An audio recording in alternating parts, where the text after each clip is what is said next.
G20 देशों के शिखर सम्मेलन में शामिल होने के लिए दिल्ली आए कई नेता महात्मा गांधी को श्रद्धांजलि देने के लिए रविवार को राजघाट पहुंचे। इन नेताओं में सऊदी अरब के क्राउन प्रिंस मोहम्मद बिन सलमान शामिल नहीं थे, पर प्रिंस मोहम्मद के ना होने का कारण महात्मा गांधी के प्रति किसी भी तरह का अनादर नहीं, बल्कि उनकी सल्फी विचारधारा हो सकती है। जामिया मिलिया इस्लामिया के Zakir Hussain institute of Islamic studies के पूर्व निदेशक प्रोफेसर अख्तरुल वासे कहते हैं, सल्फी यानी जिन्हें अहले हदीस कहते हैं, वो किसी भी तरह की समाधि या मजार पर नहीं जाते हैं। इस्लामिक स्कॉलर जफरुल इस्लाम खान बताते हैं कि उनके यानी सल्फी विचारधारा को मानने वालों के यहाँ तो कब्र को पक्का बनाना तक गलत है। इंडिया में G20 समिट के मौके पर जो वर्ल्ड लीडर्स आए थे, गांधी जी की जो समाधि है उस समाधि पर विजिट किया गया, लेकिन उसमें BBC न्यूज ने एक मुख्तसर न्यूज वीडियो की शक्ल में रिलीज की है, जो शायद आप इस वीडियो में देख सकेंगे, जिसमें यह बताया गया है कि सऊदी अरब के प्राइम मिनिस्टर मोहम्मद बिन सलमान समाधि को विजिट नहीं किए हैं। इसकी वजह क्या है? और वजह बताते हुए BBC ने यह बात कही है कि सल्फी नजरिया और अहले हदीस नजरिया शायद मोहम्मद बिन सलमान का है, इस वजह से नहीं गए। इस मसले में चंद बातें इल्म के तौर पर आपके सामने रख दूं, इसलिए कि BBC में जो बात पेश की गई है वो बातें कुछ सही हैं, लेकिन वजाहत नहीं की गई है, जिससे लोगों को मिसकंसेप्शन पैदा हो सकता है। इस्लाम में कब्र की जियारत करना सिर्फ इस रीजन से जायज है, वो भी एक मुसलमान के लिए सिर्फ दूसरे मुसलमान की कब्र की जियारत करना। इसमें पहला रीजन ये होगा कि अपनी मौत को याद किया जाए, इसलिए कब्रस्तान की जियारत की जा सकती है, वो भी सिर्फ मुसलमान के कब्रस्तान की। दूसरी बात, जो मरने वाले की कब्र है वहां खड़े होकर उनके लिए मगफिरत की दुआ की जा सकती है। इस नीयत ही से एक मुसलमान दूसरे मुसलमान की कब्र की जियारत कर सकता है। उस कब्र से दुआ मांगने या उस कब्र से मन्नत मांगने या उस कब्र पे फूल चढ़ाना, ये कुरान और सुन्नत से साबित नहीं है। मोहम्मद प्रवक्ता सल्लल्लाहु अलैहि वसल्लम ने सल्लल्लाहु अलैहि वसल्लम ने अमल नहीं बताया। दूसरा, किसी भी नॉन मुस्लिम के लिए एक मुसलमान हिदायत की दुआ कर सकता है, यहदीकुमुल्लाह, इस्लामिकली उनके लिए मगफिरत की दुआ करना जायज नहीं है। तीसरी चीज, किसी भी नॉन मुस्लिम के लिए जो उन्होंने दुनिया में अच्छे काम किए, जैसे Gandhi ji the father of the nation कहा जाता है, हिंदुस्तान की आजादी में आपका बहुत बड़ा रोल है, और आज भी आपकी जैसी कुर्बानियां और आपका जो विजन मुल्क को मिला है, शायद वो कि दूसरा वैसा ना कुर्बानी और विजन नहीं दे सकता इस मुल्क के लिए, हिंदुस्तान के लिए। अब समाधि पर जाने पर ही आपको यह समझा जाएगा कि आपने गांधी जी को रेस्पेक्ट पे की, ऐसी बात नहीं है। आपकी कुर्बानियां, आपका विजन और आपने देश के लिए जो कुछ किया उसको मानते हैं, तस्लीम करते हैं। हमारी आस्था, हमारी अकीदे की वजह से अगर समाधि पर नहीं जाते तो इसके ऊपर किसी किस्म का एतराज करने का किसको इख्तियार भी नहीं है। और यही काम मोहम्मद बिन सलमान ने किया है कि उनकी जो आस्था, उनकी अकीदा जो कुरान और सुन्नत में है, उस आस्था को अपनाया, लेकिन दूसरों को नहीं रोका। दूसरे जो जाने वाले थे वो गए हैं।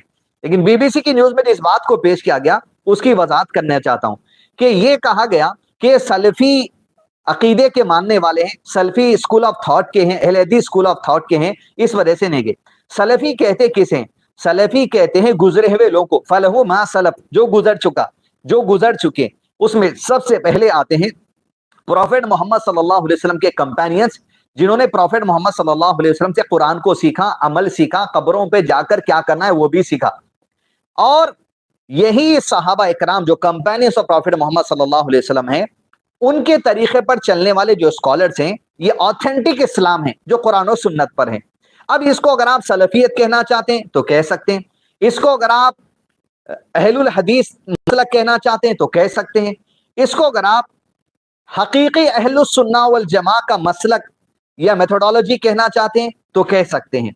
लेकिन ऑथेंटिक इस्लाम वही है जो प्रॉफेट मोहम्मद सल्लल्लाहु अलैहि वसल्लम ने सहाबा इकराम अपने कंपेनियंस को सिखा, और ये कंपेनियंस के तरीके पर जो दीन सीखते हैं, इल्म सीखते हैं, अमल करते हैं, प्रोपेगेट करते हैं, इनको आप सल्फी कहना चाहें, सल्फी कह सकते हैं।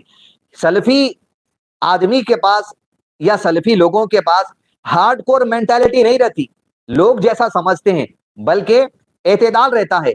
जो इस्लाम में है वो फॉलो करेंगे, जिससे इस्लाम ने मना किया उससे रुक जाएंगे। इसलिए इस्लाम ने इस तरह समाधि पर फूल चढ़ाना या कोई और चीजों से रोका है, रुक गए, लेकिन किसी दूसरों को रोकेंगे, उनके अपने इख्तियार की बात है। लकुम दीनुकुम वलिय दीन, आपकी आस्था आपके साथ, ہماری آستہ ہمارے ساتھ. تو محمد بن سلمان پہ کلپ بناتے ہوئے جو واٹس ایپ پہ ہمیں شیئر کیا گیا تھا آج یوٹیوب کے لنک کے ذریعے, تبھی یہ سوال آیا کہ کیا سلفی تھاٹ کے ہیں, اہل الحدیث تھاٹ کے ہیں. اب جتنے اہل الحدیث دنیا بھر کے اندر ہیں, ان کی آئیڈیالوجی میتھڈالوجی یہی ہوتی ہے کہ صحابہ کے طریقے پر اسلام کو سیکھو اور اسلام پر عمل کیو.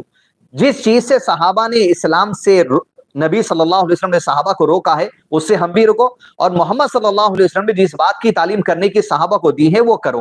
رہی بات نان مسلم کے ساتھ تعلقات اچھے رکھو, انسانی معاملہ رکھو, اپنے جو سو ڈپلومیٹک تعلقات قائم رکھو, پولیٹیکل تعلقات قائم رکھو, کسی سے دشمنی مت رکھو. ایک انسان دوسرا انسان جس بھی مذہب کا ہو اس کے ساتھ کھانا کھلانا, اس کو پلانا, اس کے ساتھ جو سو اچھا سلوک کرنا, انسانی برتاؤ کرنا, یہ سب کچھ اسلام کا حصہ ہے. اب رہی بات سمادھی پر جانا یا نہیں جانا, یہ آستھا کی بات ہے. اور خود مسلمان کو ایک مسلمان کی قبر پر بھی پھول چڑھانے کی اجازت اسلام میں نہیں دی گئی ہے, وہاں ٹھہر کر فاتحہ دینے کی اجازت نہیں دی گئی ہے, اس قبر سے کچھ مانگنے کی اجازت نہیں دی گئی ہے, اس قبر والے کو خدائی صفت والا سمجھنے کی اجازت نہیں دی گئی ہے. یہی بنیادی تعلیمات ہے. اور محمد سلمان نے جو سمادھی پر نہیں جا کر اپنی آستھا پہ عمل کیا ہے وہ ان کی اختیار کی بات ہے. آپ سلفیت اور اہل الحدیث یہ دو کی اسکول آف تھاٹ کو سمجھنا چاہتے ہیں تو قرآن اور محمد پروقتا صلی اللہ علیہ وسلم کی میتھڈالوجی کو سمجھیں, اور جو صحابہ کرام کمپینس آف پروفیٹ محمد صلی اللہ علیہ وسلم کی آئیڈیالوجی کو سمجھیں گے, یہی سلفیت ہے, یہی اہل الحدیث ہے, یہی حقیقی اہل السنہ والجماعت ہے. یہی مسلمان کا طریقہ ہونا چاہیے, ہر مسلمان کا سلفی کہہ کر ایک سیٹ کو نہ باندھ دیا جائے, بلکہ سلفی سے مراد the companions of Prophet محمد صلی اللہ علیہ وسلم and the Prophet صلی اللہ علیہ وسلم ہی کو سلفیت, جو گزرے ہوئے میتھڈالوجی ہے پروفیٹ صلی اللہ علیہ وسلم کی اور ان کے کمپینرز کی, اسے ہی سلفیت کہا جاتا ہے. اور اہل الحدیث وہ آرگنائزیشن ہے جو اس سیٹ کے طریقے کو جو قرآن و سنت پر ہے لے کر چلنے کی الحمدللہ کوشش کرتے ہیں.